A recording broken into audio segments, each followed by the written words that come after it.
now I'd like to welcome you to another episode of The Charm of It, a podcast for knitters who share my fascination with the nitty-gritty details of our craft. If you're a returning viewer, it is so nice to see you again, and if you're a new viewer, I'm really glad that you found your way to my little corner of the internet. This is actually my second time recording this episode, which is why there was a gap between podcasts. The first one was not in focus, so let's hope that this time things will cooperate more. Technology can be so frustrating. Anyway, so this episode will include apparently kitty cats and laps. You can't see her, but Moth has made a little appearance. And obviously finished objects, works in progress, a little bit of Schrodinger sweater, and then I'm going to use a little bit on kind of how I combine hand knits, mainly because I want to hear your advice. And there will be a brief update on my Frogger Fix situation that I've been doing with my hand knits since August. So let's dive into the episode. First up, I will do finished objects. Sorry if I seem spacey today. My back has been really troubling this week, so. Okay. First up, I finished my Do What Bunnies Do socks. I really love how these turned out. I was test knitting a pattern for Kyla of Arctos Knits called Lepus Love, and I will definitely let you know when she releases that so that you too can have little bunny heart couples frolicking on socks of your own.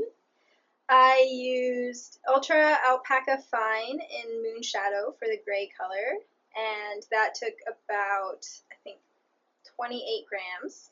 And then the main color is Malabrigo sock yarn in Eggplant, and that took about 30 grams. So, not bad. I like that these will be shorter socks too, so they'll look really good with Oxfords, where the bunnies can be seen. Really enjoyed knitting these, and I think I talked last time about the reinforced toe, which is one of the options in the pattern. And having just darned a lot of socks, which all had holes in the toes, not the heels, I decided that this would be a good time to experiment. So it's an Eye of Partridge toe, and I will report back on how that wears, but it's nice and cushy at least. Next finished object is also something that you've seen before, and these are my striped leggings. You might notice that I did the colorwork mirror image style. I'm excited to have these to wear. I designed these myself. I knit them using Quince & Company Lark, which is their 100% wool worsted weight yarn, in Iceland Heather, and Kitty Wake Heather is the darker one.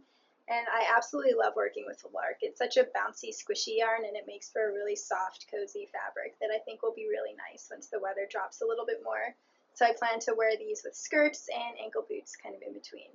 And I did do the jogless join thing, but it did not turn out terribly well. It looks worse on camera than it is in real life, but I'm just like, it's the back of my leg. No one I know will presumably be spending a lot of time looking at my calves, so it is what it is. And the color work is just a design from Alice Starmore's Fair Isle book, and other than that, the stripes are just 3x3. And yeah, I'm really pleased with how these turned out. It took a little less than a skein of each. I was trying to use up as much as I could, but my kitchen scale isn't too trustworthy. So I think I ended up with 4 grams left of the light gray and 6 grams of the dark gray. But it's okay. I'm planning to knit like a scrappy striped worsted weight hat at some point. So did I want to say anything else about these? I don't think so. I've been surprised at how much I wear the 2 leg warmers that I have knit. So that's why I thought it would make sense to knit another pair. Finally, a finished object that you have not seen before, and this is a hat for my boyfriend. I've been wanting to knit him a hat because we live in a cold area, and his hat was acrylic, so obviously a wool hat is going to be far warmer. But he requested that it have like a brim or a bill on it. I think you can see that because that's what his current hat has. And I had never knit a hat like that before, and I wasn't sure how to go about it. And so even though I had this yarn, which I bought specifically to knit him a hat. It's Plymouth Homestead in charcoal tweed.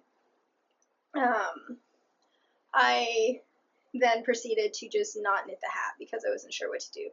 And finally I decided that it was worth spending the money on a pattern on Ravelry because I'll be learning new techniques, and presumably he's going to want brims on all his hats, so I'm sure that I'll be knitting it more than once. And I'm looking around for my phone because I can't remember. I think it's the Freestyle Cap is the pattern that I ended up buying. It was $5 on Ravelry, and it's the one that he liked the most. And other than the brim, it's just a 2x2 rib with a nice little crown decrease at the top. And this pattern was wonderful. That's why I want to make sure that I give the designer credit.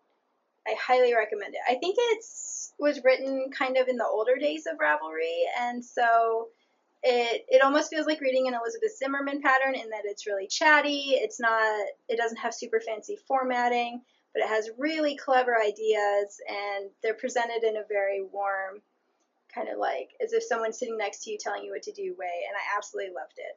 So yeah, it's the Freestyle Cap by Cheryl Andrews.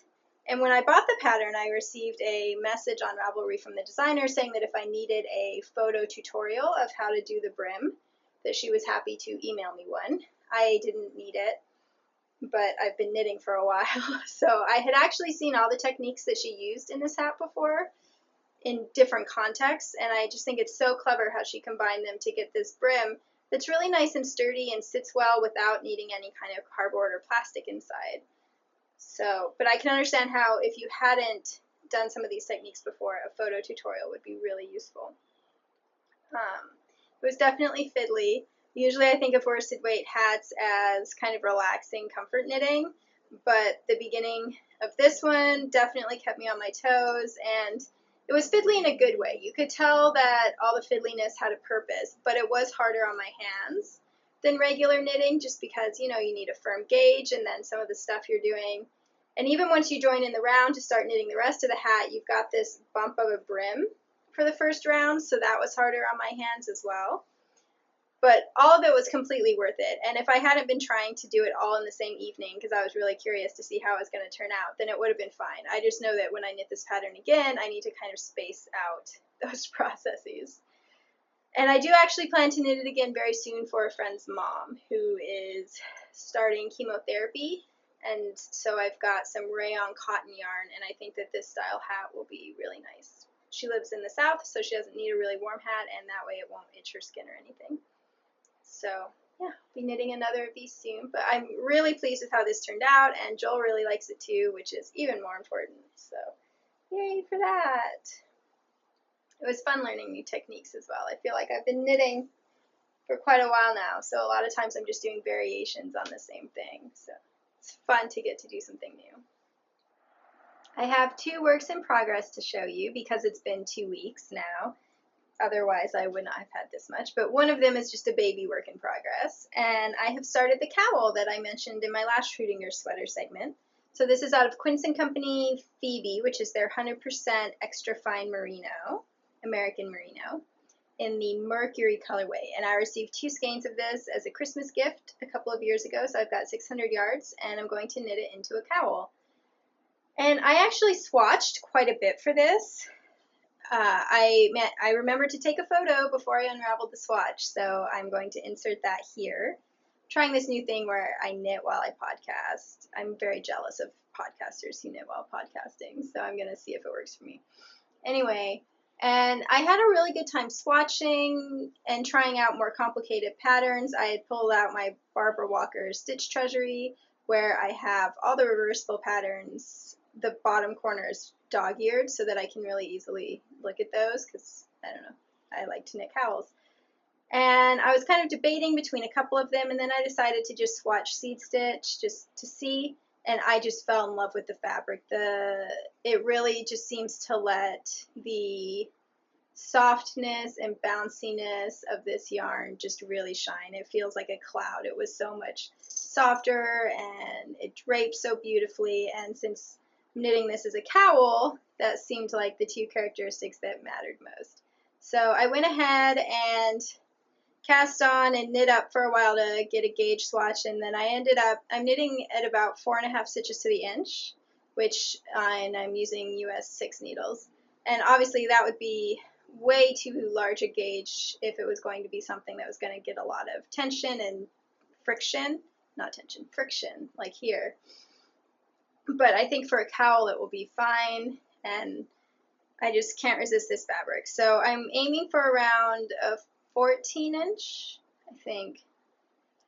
I can't remember. I ended up casting on 61 stitches. I'm aiming for the same width as the Stockholm scarf, which is a free cowl pattern, and it's the first cowl I ever knit, and I still love that pattern.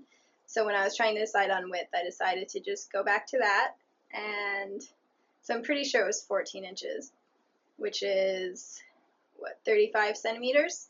But I'm not 100% sure. But it'll be really nice and drapey and snuggly, and I'm going to knit it long enough that it can loop twice and sit kind of like this, and then if I'm wearing it for warmth and I'm outside and the wind kicks up, I'll be able to go ahead and loop it 3 times instead, and then it'll be really snug and keep out all the breezes. Breeze is too gentle of a word for what happens when I'm near the lake. So yeah, I'm absolutely thrilled with how this is knitting up, and I think that the fabric really helps show off, I'll wait till I'm at the end of the row, really helps show off the subtle variation in the colors. This is the only Quince & Company yarn that's kind of kettle dyed and tonal, which I love. I wanted to thank everyone for their suggestions on my last episode. I did look at them all, and I thought that all the suggestions were absolutely wonderful, and I did consider buying a couple of them. But at the end of the day, I realized that not only did I fall in love with the fabric of the seed stitch, but I also want to be able to wear this cowl with my hand knit sweaters, and a lot of my hand knit sweaters have more embellishment on them, and so when I was trying to imagine what kind of cowl would look best, I realized that something just really simple and texture rich would be the easiest to style. So that is the other reason why I ultimately ended up just going with seed stitch. And I did a provisional cast on so that I can graft it together at the end. And I just chose an odd number so that the seed stitch is centered. But I did, when I was swatching, I tried a couple edgings, like a pretty I-cord edging and that kind of thing. But because you slip stitches, the edging was much firmer than the seed stitch, and it just felt like if the whole point of this is to knit myself a cloud to wear around my neck, why do I want these extra firm edges? I mean, it's a cowl, right? It doesn't need a lot of firmness. If I were knitting it out of alpaca, then I think I would want that firmness to stop the drape, but 100% merino is going to be bouncy and have a lot of elasticity, so it shouldn't stretch out too badly. And yeah, it's really nice. I am absolutely loving this project. And you might have noticed that the yarn is in a ball. Ever since I began knitting, I always wound my yarn into center pull cakes because I had found a tutorial for how to do it over a toilet paper roll with hand winding. And so that's just seemed to be the way to go. But lately I've been noticing with my knitting that when it's in a center pull cake, especially for the first part of the knitting, when the cake is really snug, I have to stop and kind of jerk the yarn out. And of course that's not good for my shoulders or anything. So right now I've decided to try winding in a ball for a while and see if that works better. My stockinette, ever since I started holding the yarn, tensioning the yarn differently when I knit continental, which is my default knitting style, my stockinette has gotten a bit wobbly. So I want to see if knitting from balls of yarn instead of cakes of yarn kind of helps smooth that tension out. You can kind of see that in this sweater. I don't know. Oh, speaking of which, I'm wearing my Odile cardigan, which is an adaptation of the wet wang pattern, which has this beautiful colorwork swans. And I do actually plan to re-knit just the yoke part of this. I want to knit it on smaller needles so that it's shorter, because hopefully I think that that'll make the fit a lot better, because right now, like if I pull it up, this looks pretty good. But of course then that doesn't work, right, because it's too big. So I want to knit this on smaller needles and see if that helps stop this little wrinkly action from going on. And since I'm planning to re-knit it next time, I'm going to knit it so that these two swans face each other instead of meeting at the button band, because I don't wear my cardigans completely buttoned that often, and you can't see it, but the way these swans meet is absolutely beautiful. It's one of my favorite things about this chart, and so I want to have that here on each side. So I will be doing that soon, but in the meantime I'm still wearing my sweater because it's sweater weather, yay! And this is knit out of Quince & Company as well. Their chickadee yarn, which is 100% wool sport weight, and these swans are in, I think, egret, the undyed one. Oh, actually, they were out of egret, so I had to go over to their undyed section and just buy an undyed skein of chickadee. And then the background color is chanterelle, which is a really beautiful color. Okay, so my other work in progress is also Quince & Company. I am not sponsored by them in any way. I wish I was. I just have a lot of fondness for their yarn and their ethics and all kinds, and their color palette. They just, yeah, if I could only knit with one yarn company, it would definitely have to be Quince.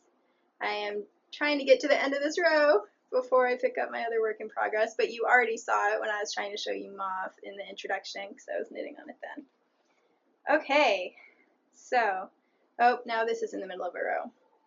But this is my Hedgerow Cardigan, and I believe I had shown you a swatch last time. So this is knit out of Quince & Company Finch, which is their 100% wool fingering weight yarn, and it's the Sage colorway, and I will tell you about it while I knit to the end of this row.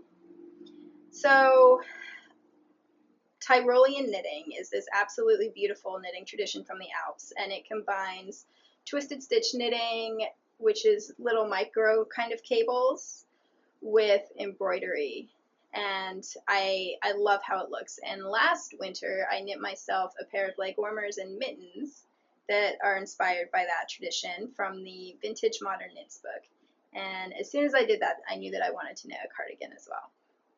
And all the Quince yarns are really bouncy, so they look really good in cables, even small cables like twisted stitch cables. So I had this sweater's quantity in Sage, and I decided that that would be a really good use of it. And then I started swatching and planning for this sweater in January, but my knitting mojo was pretty much gone for quite a bit of the year. So I am finally getting around to it, and I'm really, really excited about it. So for my version, instead of using kind of the traditional twisted stitch patterns, and I do have the Stitch Dictionary Twisted Stitch Knitting, which is from, I believe, Austria, but it has a lot of those. Instead, I found a cable that I liked out of the Japanese Knitting Bible, I think. It's that wonderful Japanese Stitch Dictionary that came out a couple of years ago. And I forgot to bring the book over, so I can't show you, but I did have to adapt this cable, so hopefully you can see this. And it's got little loops, and also it's got these diamonds, and so I thought that this would be really nice because then there's lots of options for embroidery. Now in the original stitch pattern, this is not a stockinette filling. This has kind of a lace motif, and then this reverse stockinette section also has stitch decoration going on. It's a very elaborate stitch pattern in the dictionary, and I love that. I love the look of that, but since I wanted to embroider over top of it, I thought it was better to go ahead and do a plain option. So that is what I'm doing. And then for the embroidery, I know that I'm going to use Odile, which is a very light undyed natural color, also in Quince & Company Finch, left over from some socks that I knit. And I love the way that that color goes with this green. And I'm also thinking about using a dark forest green that I have left over, a Cascade Heritage Silk, so that'll be a fun thing to kind of play with. So I've knit both the fronts, and I decided to just keep the cables to the central panel because I seem to have, now that I knit more, I seem to appreciate simpler sections so that the more elaborate motif can jump out instead of just covering the sweater with things. And especially with cables, it makes the fabric so much firmer that I find it's more comfortable to wear if it's not all over. I probably won't knit an all over cabled sweater again like I did a few years ago. So I've knit both the fronts, and now I'm working on the back. And I am, I think, 15 rows away from the armhole shaping, so that'll be nice. And as you can see, I'm just doing plain stockinette for the back. And once again, that was just because I really like how sweaters with plain stockinette kind of feel.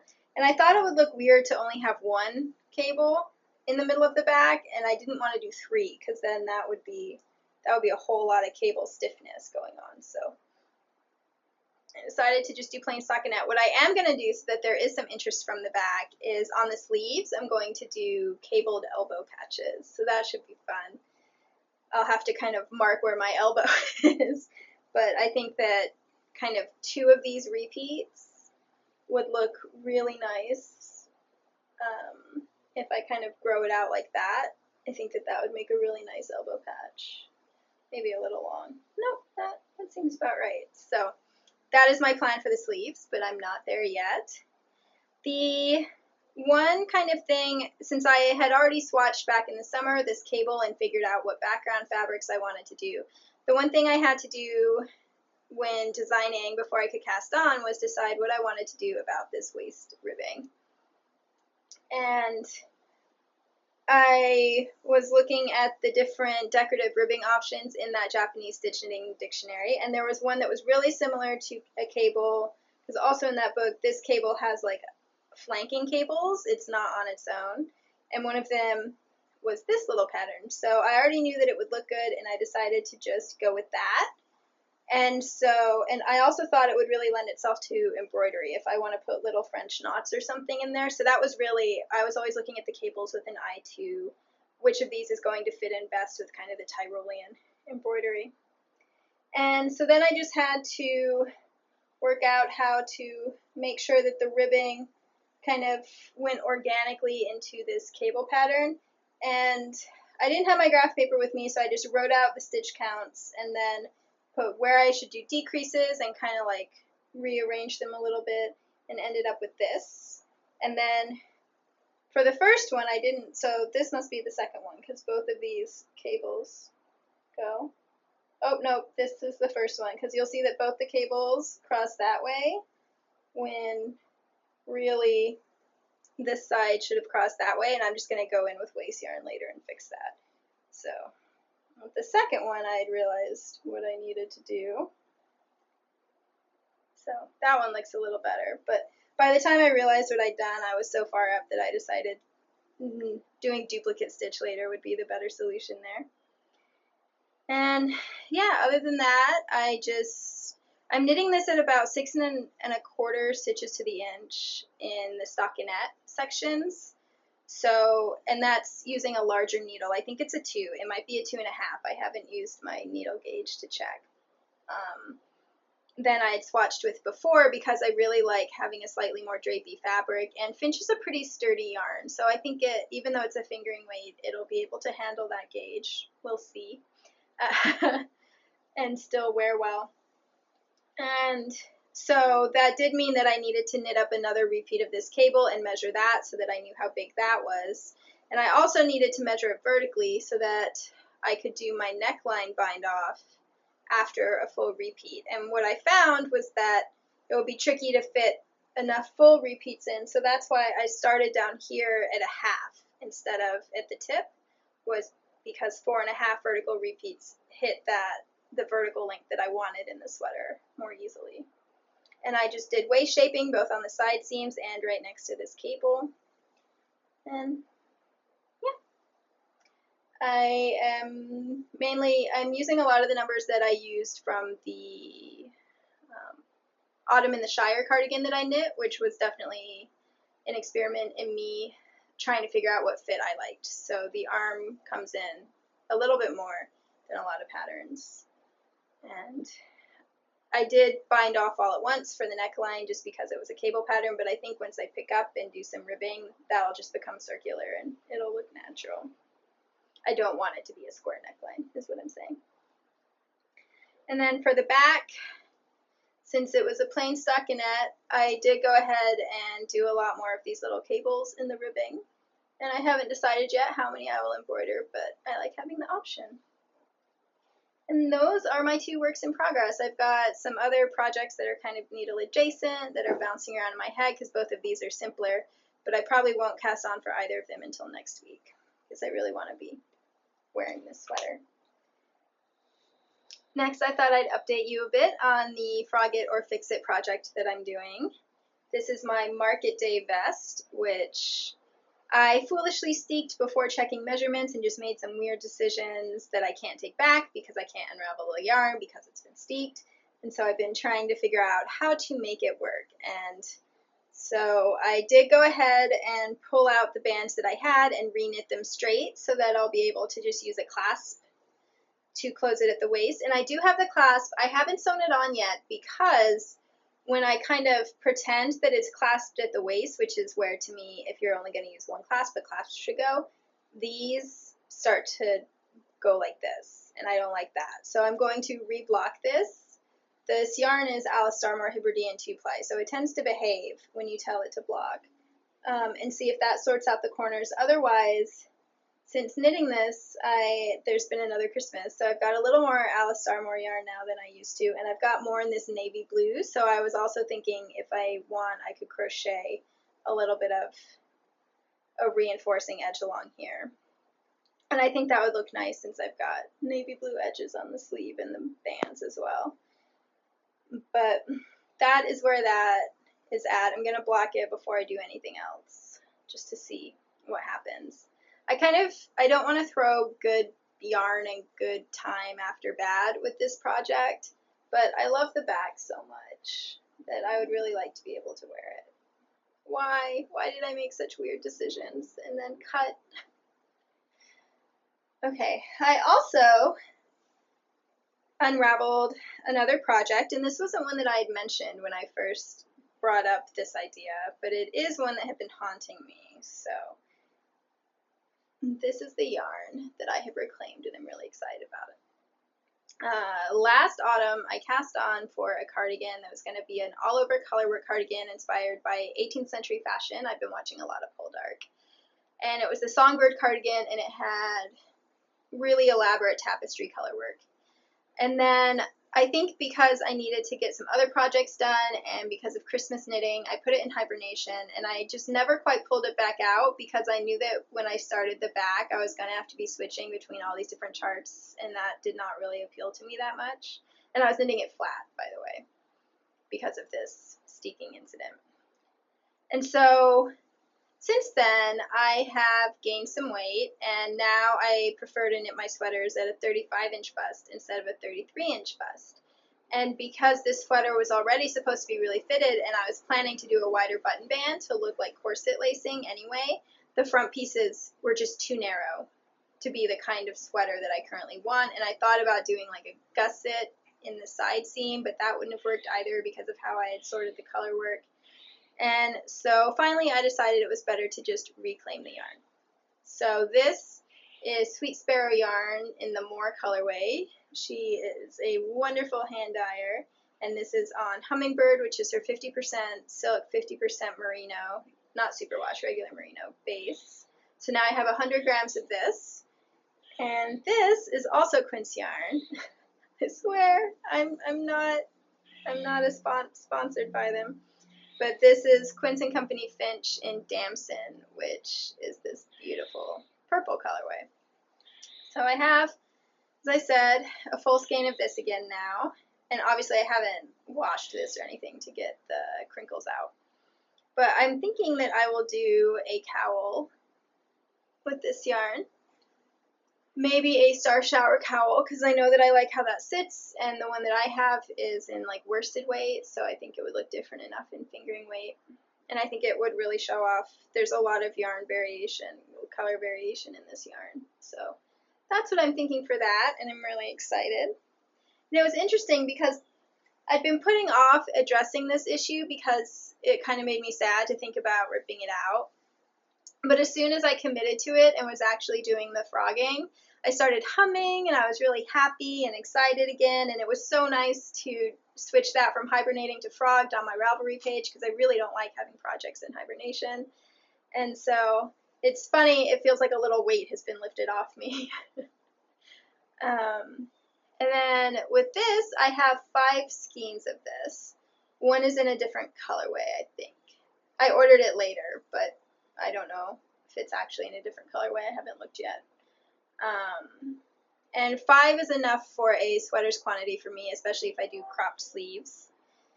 So now we are going to segue into the Schrodinger sweater segment because this is the yarn I want to talk about. So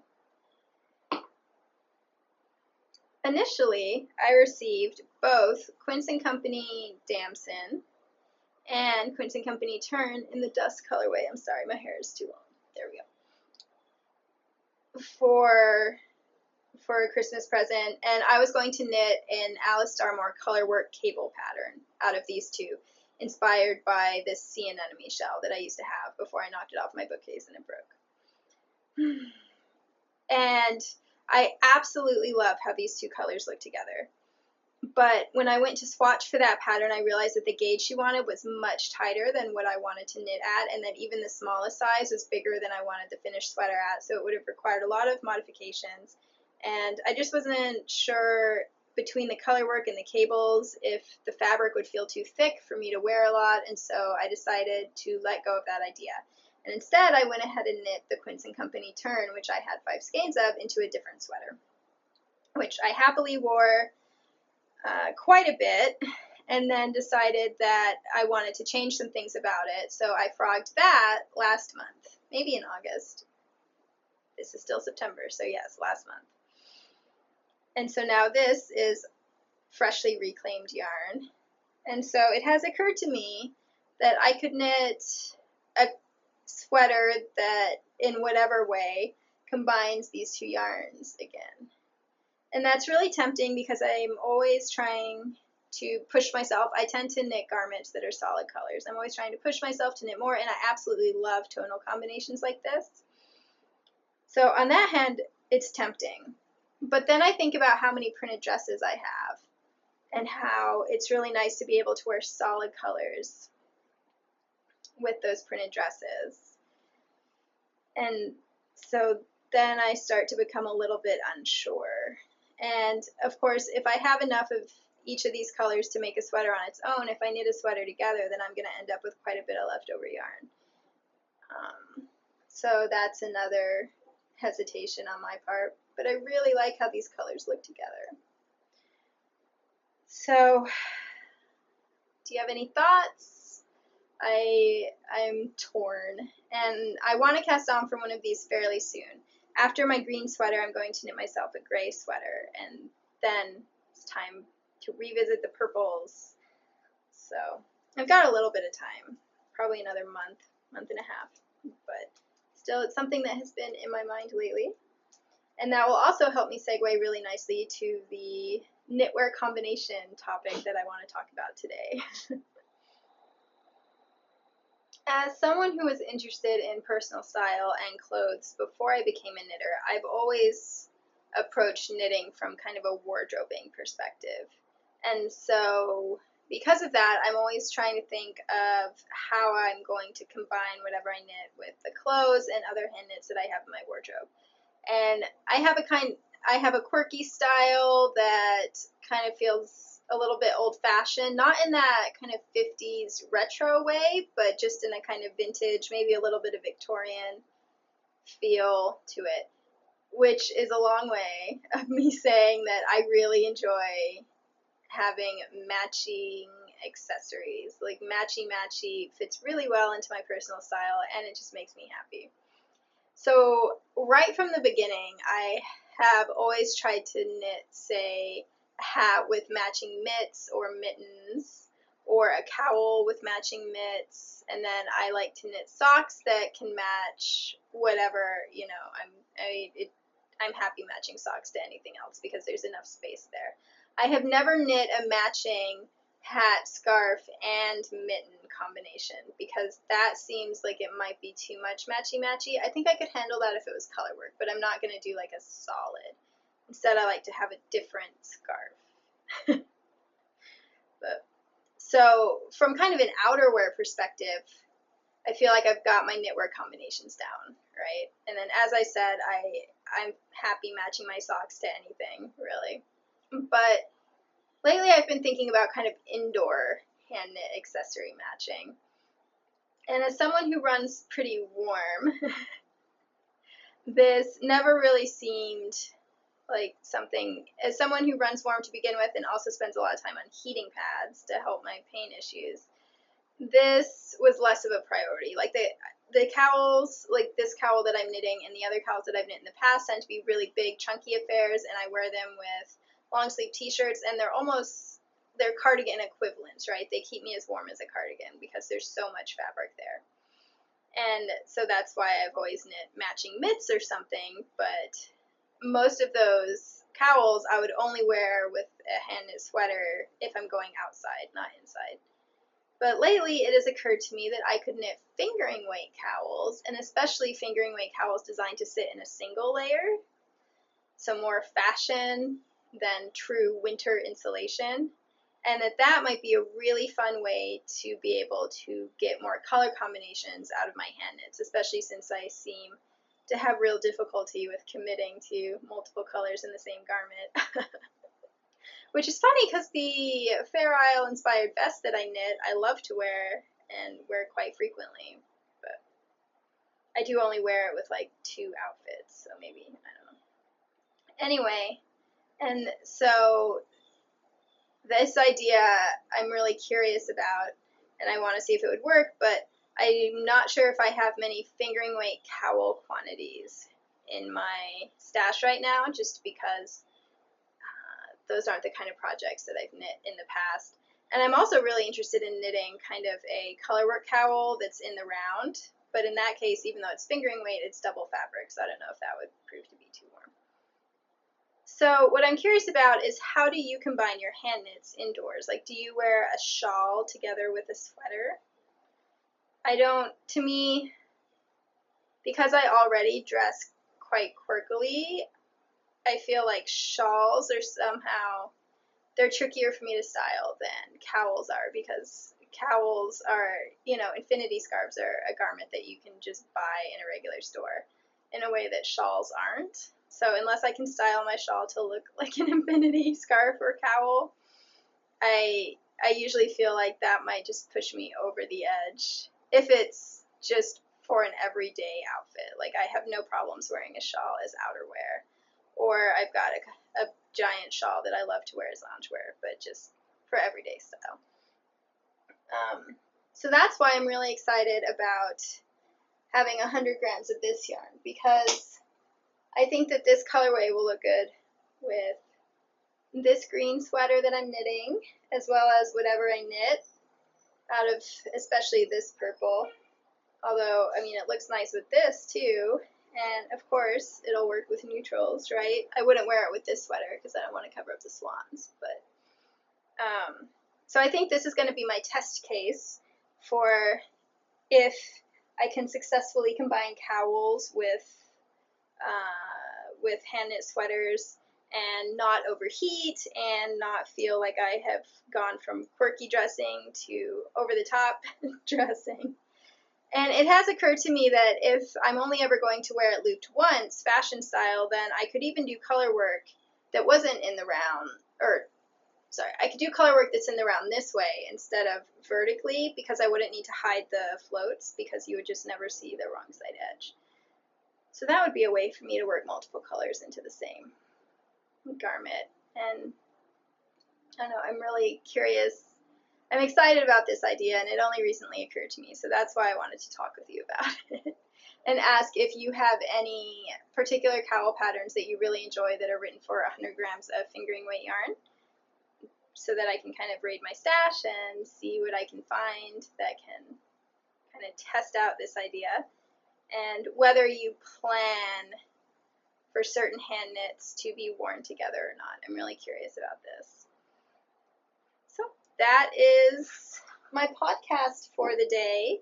I really hope that you enjoyed it. Thank you so much for listening to me. I absolutely love to hear your feedback in either comments here on YouTube or over on Ravelry or on Instagram. I'm the Charm of It on all of those places, so it's pretty easy to find me.